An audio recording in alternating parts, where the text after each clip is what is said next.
bien hecha, de por qué se toma un trago, porque después yo no le veo nada de malo.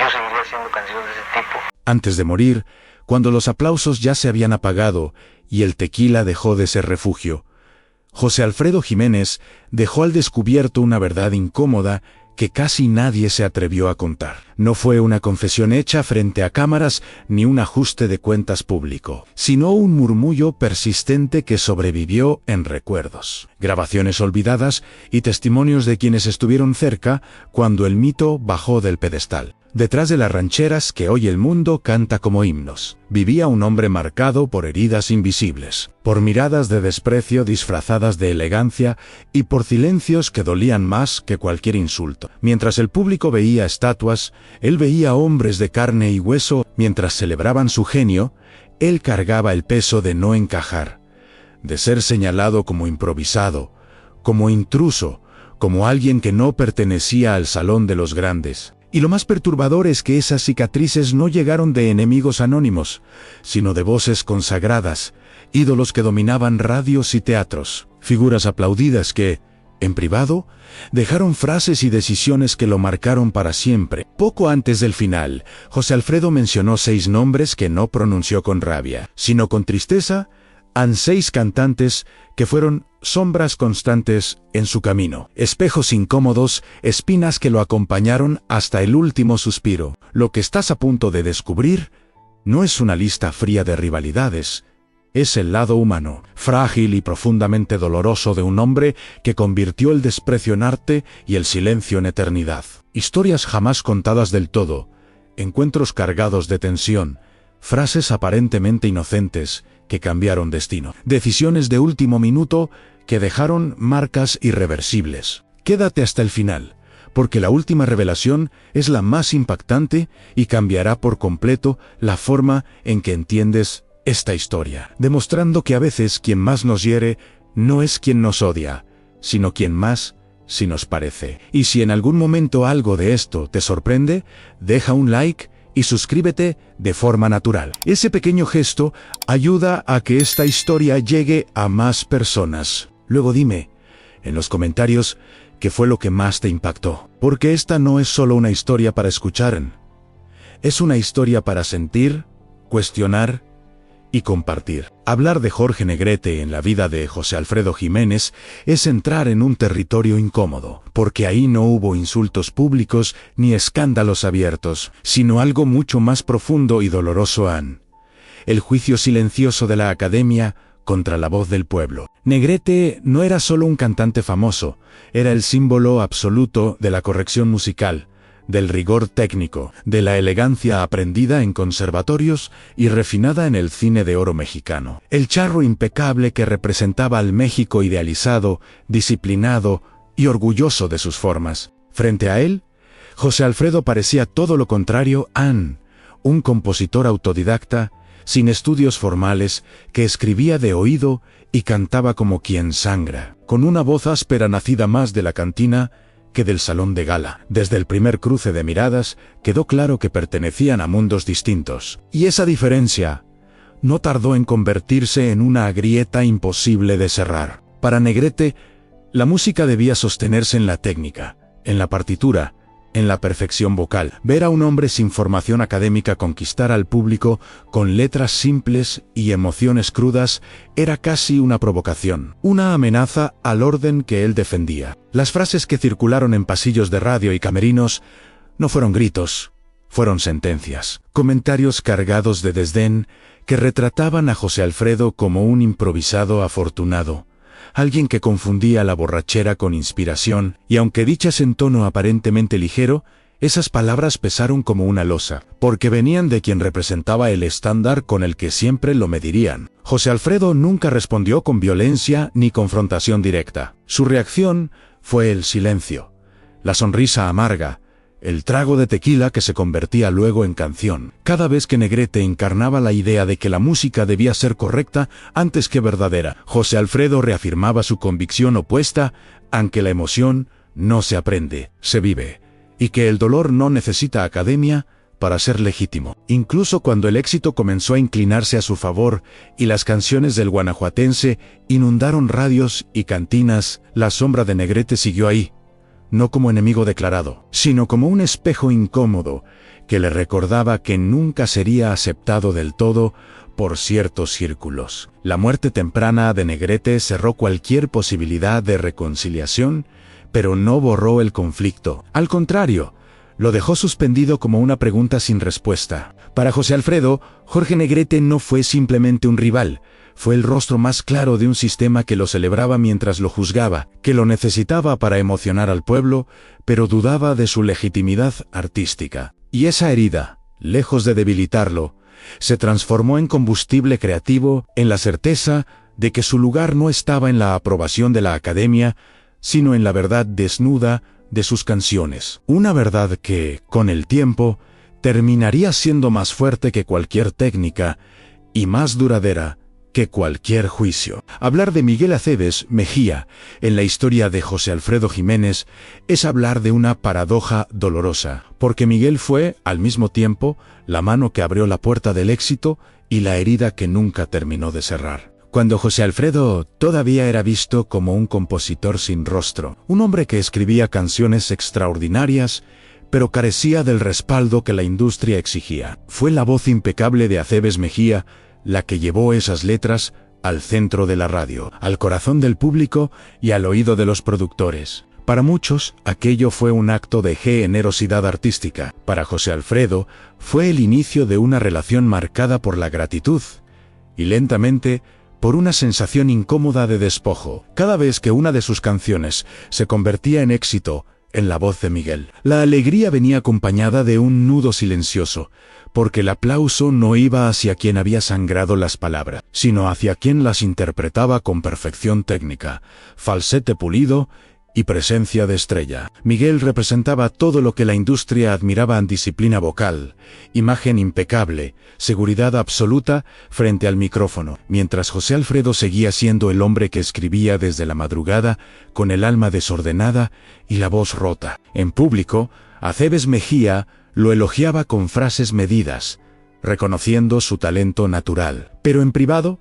dejaba caer comentarios que dolían más por su tono que por su contenido, insinuando que el compositor tenía corazón de sobra, pero carecía de formación, como si eso redujera el valor de su verdad. No hubo gritos ni rupturas visibles, solo una distancia que se fue instalando con el tiempo, alimentada por decisiones tomadas en oficinas donde José Alfredo no tenía voz, por productores que repetían una idea devastadora: «Tú compones, otros cantan». Aquella frase se convirtió en una frontera invisible que lo separaba del lugar que sentía merecer. Y Miguel, sin proponérselo abiertamente, encarnó ese límite. José Alfredo nunca dejó de escribir para él, ni de reconocer que su voz había sido clave para llevar sus canciones al mundo, pero tampoco logró desprenderse de la sensación de haber sido desplazado por su propio éxito. La relación se transformó en un respeto frío, casi protocolario, donde la admiración inicial se mezcló con un resentimiento silencioso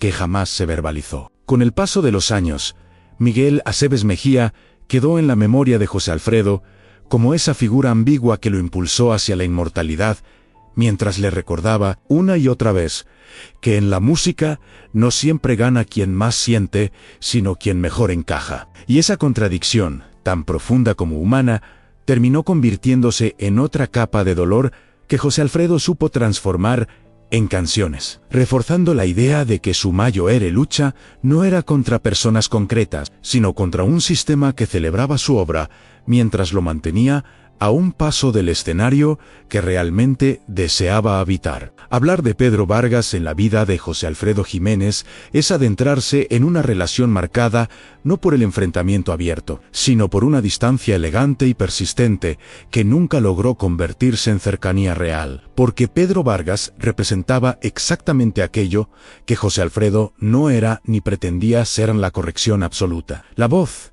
educada en el rigor. El cantante que dominaba el escenario con técnica impecable y una presencia pulida para los teatros más distinguidos. Vargas era el ruiseñor de las Américas, respetado por instituciones, admirado por la élite cultural y acostumbrado a que la música fuera tratada como una joya que debía ejecutarse con precisión y decoro, mientras que José Alfredo concebía la canción como una herida abierta, algo que no se perfecciona, sino que se sobrevive. Aunque compartieron escenarios y momentos profesionales, entre ellos siempre existió una frontera invisible, una sensación de que hablaban idiomas distintos, aún usando las mismas letras. Pedro Vargas interpretaba las composiciones de José Alfredo con una limpieza vocal incuestionable, elevándolas a espacios solemnes, pero en ese proceso algo se perdía, algo que el propio compositor sentía y nunca pudo explicar del todo: la crudeza,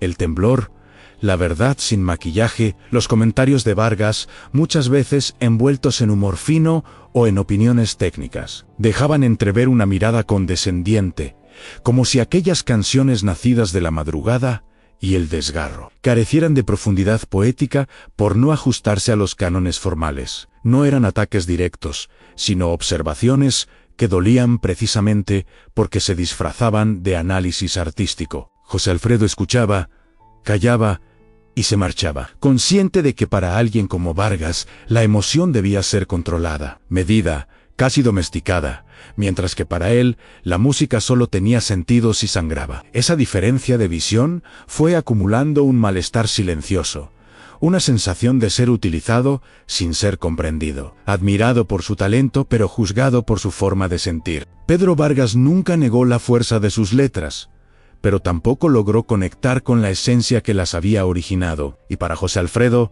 eso era una especie de traición involuntaria, porque la canción podía sonar perfecta, y aún así estar vacía de verdad. Con el tiempo, la relación quedó reducida a una cortesía fría, a saludos correctos y miradas distantes, sin espacio para la complicidad. Vargas siguió siendo la voz elegante que engrandecía escenarios, y José Alfredo continuó siendo el hombre que escribía para quienes lloraban en silencio. En la memoria del compositor, Pedro Vargas quedó como el ejemplo más claro de que la técnica puede deslumbrar, pero no siempre conmover, y de que la música, cuando pierde el alma, se vuelve hermosa, pero lejana. Esa certeza reforzó aún más su convicción de que su camino no estaba en la perfección vocal ni en la aprobación de los salones refinados, sino en la fidelidad absoluta a una emoción que no pedía permiso, ni necesitaba pulirse para ser eterna. Hablar de Flor Silvestre en la vida de José Alfredo Jiménez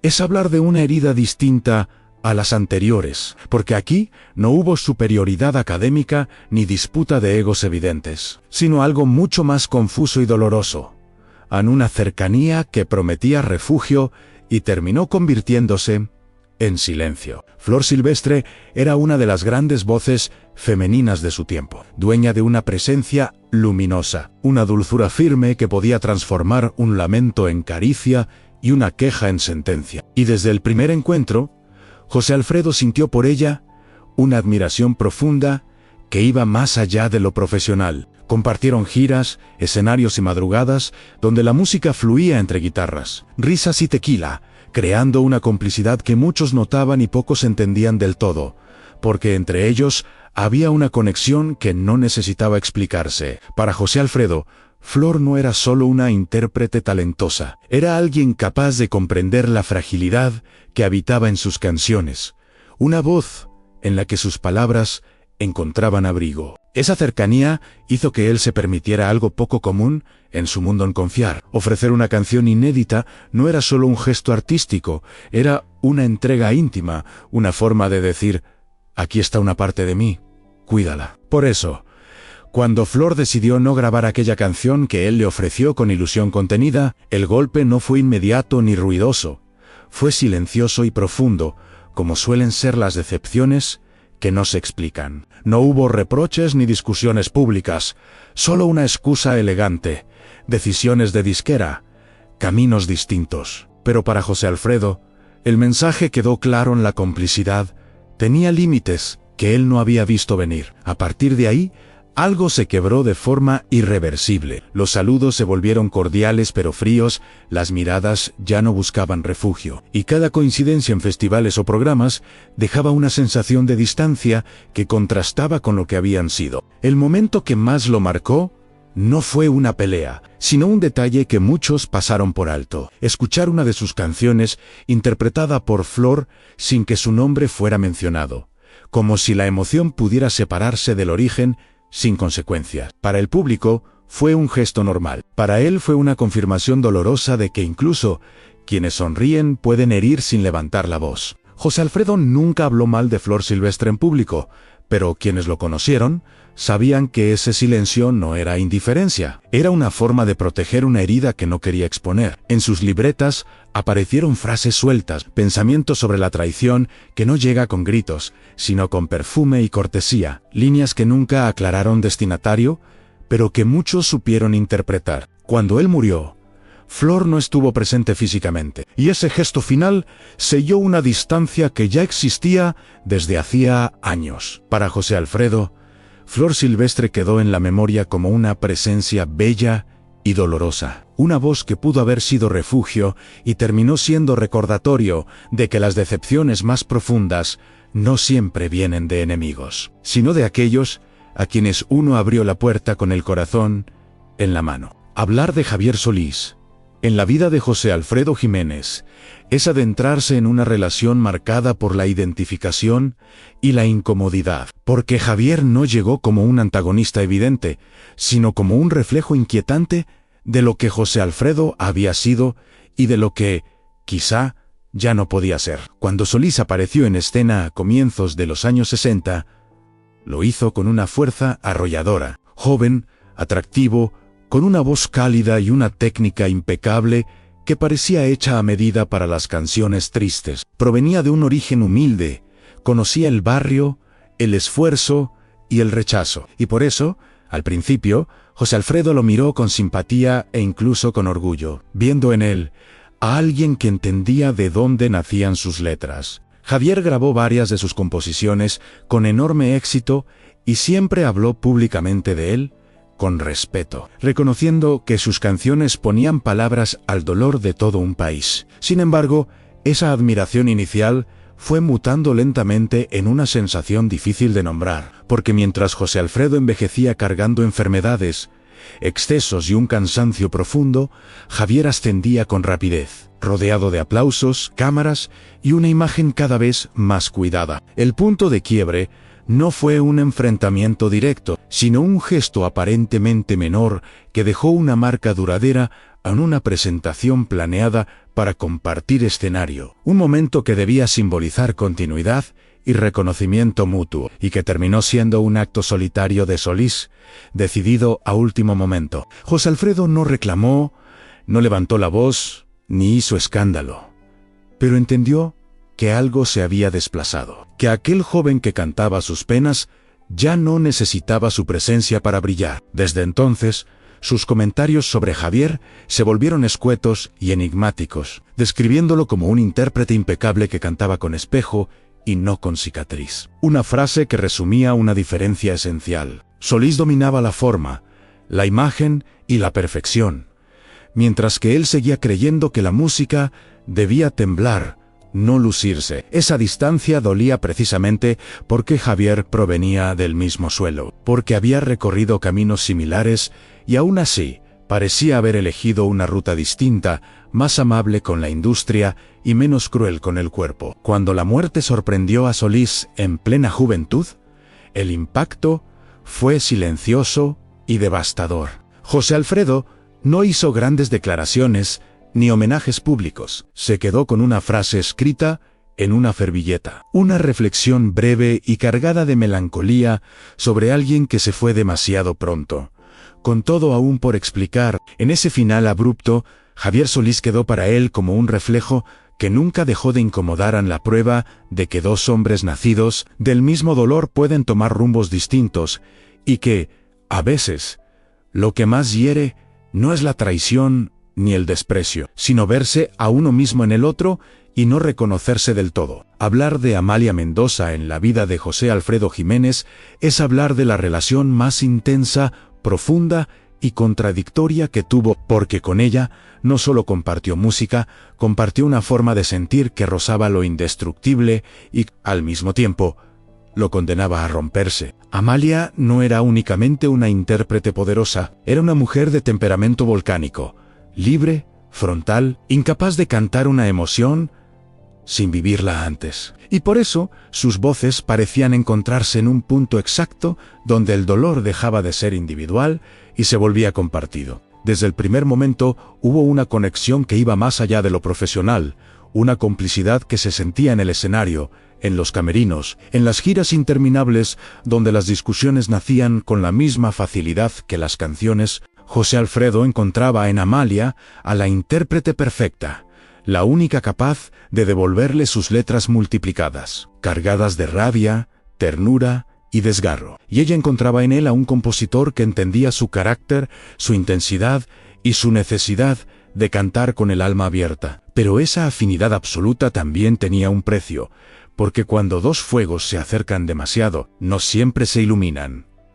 A veces se consumen. Sus encuentros estaban marcados por extremos en admiración profunda, peleas feroces, reconciliaciones entre tequila y aplausos, canciones que nacían directamente de esas tensiones y que luego se convertirían en himnos del dolor colectivo. Cada discusión dejaba una huella, cada desacuerdo sumaba una capa más a una relación que nunca conoció la calma. El punto de quiebre llegó cuando el orgullo artístico se impuso al afecto, cuando una decisión aparentemente menor sobre un repertorio se convirtió en una herida abierta, porque para José Alfredo no se trataba solo de canciones, se trataba de identidad, de reconocimiento y de lealtad emocional. A partir de ese momento, algo se quebró de forma silenciosa, pero definitiva. Siguieron trabajando juntos, porque se necesitaban, porque nadie como Amalia podía decir sus palabras y nadie como José Alfredo podía escribir para su voz. Pero el diálogo se volvió escaso, las miradas más duras, la cercanía más distante. Amalia comenzó a hablar de su relación con las canciones desde un lugar más autorreferencial, como si la interpretación pudiera eclipsar el origen. Y José Alfredo, fiel a su naturaleza, no respondió con declaraciones, sino con versos que parecían reclamar una verdad más profunda, aunque las canciones no pertenecen a quien las canta, sino a quien las sangra. Cuando le preguntaron años después por ella, no hubo reproches ni rencor en sus palabras, solo una confesión cargada de melancolía. Fue la mejor intérprete que tuvo y la más difícil de olvidar. Esa frase lo decía todo, porque reconocía la grandeza artística y al mismo tiempo el dolor personal que nunca logró cerrar. Tras su muerte, el silencio de Amalia fue absoluto, sin homenajes ni explicaciones, como si esa historia solo pudiera existir en la música que dejaron atrás. Para José Alfredo, Amalia Mendoza fue la prueba de que el alma gemela no siempre llega para salvarte, a veces llega para quebrarte en los lugares más profundos, y aún así, dejarte canciones que sobreviven a cualquier ruptura. La historia de José Alfredo Jiménez no se entiende por completo si se reduce a una lista de éxitos, discos vendidos o homenajes póstumos, porque su verdadera batalla nunca se libró en los escenarios, sino en el territorio invisible donde conviven el orgullo, la herida y la verdad personal. Los 6 nombres que marcaron su camino no representan un simple catálogo de rivalidades ni un ajuste de cuentas tardío, sino las distintas formas en que la música, el éxito y la industria pueden fracturar a un hombre que solo quería cantar como sentía. Cada uno encarnó un conflicto distinto: la academia que juzga, la industria que utiliza, la elegancia que vacía, la cercanía que traiciona, el reflejo que incomoda y el alma gemela que rompe. José Alfredo no respondió con discursos ni con escándalos. Respondió a su manera, transformando cada decepción en una canción que el tiempo se encargaría de volver eterna. Nunca buscó ser correcto, ni perfecto, ni aceptado por todos. Buscó ser fiel a una emoción que no sabía disfrazarse. Murió joven, con el cuerpo agotado y el hígado vencido, pero con una dignidad intacta que pocos artistas conservan hasta el final. El tiempo juez implacable, terminó poniendo a cada uno en su lugar.